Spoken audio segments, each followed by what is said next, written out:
Hi table tennis junkies. In this week's video, I'll be teaching you the fast backspin pendulum serve. So fast serves are generally done without spin because the no spin will move quicker to the target, and fast serves are really meant to just catch your opponent off guard. But the backspin is going to cause some interesting problems for your opponent. So it'll force them to either backspin loop it or push it, which can be really difficult if the ball is coming fast. So I'm excited to show it to you, and we'll get going right now. Okay, so the grip and the stance and the swing for the fast backspin pendulum serve will be basically the same as the short backspin pendulum.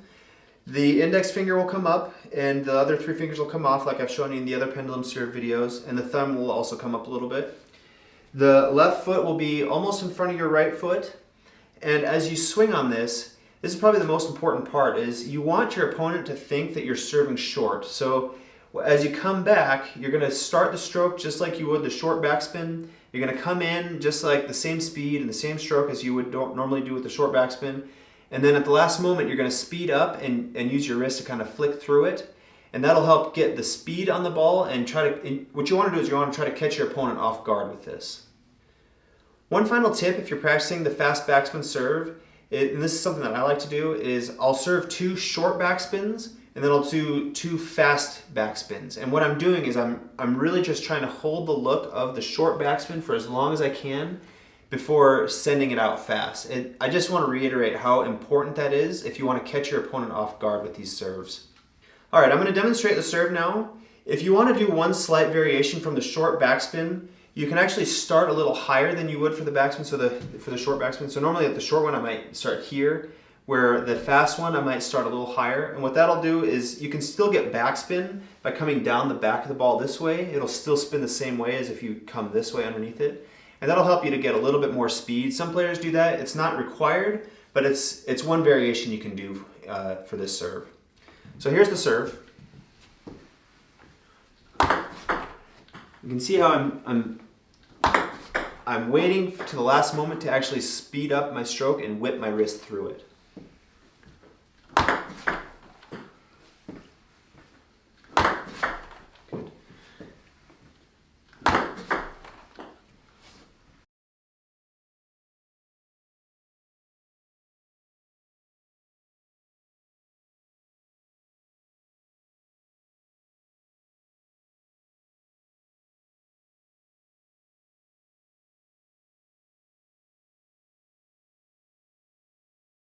Okay, so another tip on this is it's tough to do this, but it's good to land the ball close to you.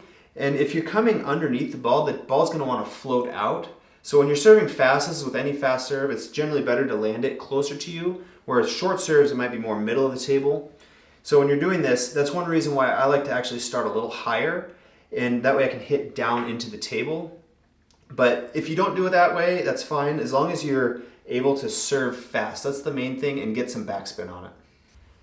When I do this serve, I generally will do it cross court because with the backspin, the ball kind of floats a little bit more than with the no spin or the top spin. So I like that extra distance that you get when you have that diagonal angle. You can do it down the line, but generally I'm going to do this cross court. And when your opponent is returning this, since it's backspin, you can kind of expect either a push or a backspin loop. But generally they're a little bit more hesitant because this is a tough ball to return, so I don't step back as far on this one as I would on the fast no spin or a fast top spin serve. I still step back a little bit, but I'm not quite as far back. Alright, so just to recap on the tips from today, the main one is to swing fast and hard through the stroke on this, or at least at contact. So if you're swinging slow at contact, the ball is going to move slow. So you're going to want to swing fast to get the ball to move fast. The other tip is that you want to hold the look of the short backspin for as long as you can through the stroke.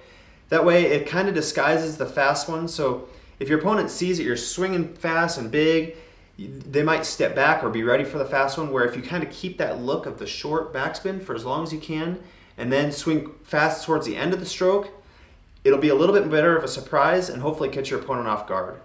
The other thing is you want to keep the racket flat, or if you want to start a little high and come down the back, that'll help you get the backspin on it. Thanks for watching this video. If you liked it, then please subscribe if you haven't already and give it a thumbs up. If you have any questions or comments, then put them in the comments and I'll see you next week. Thanks.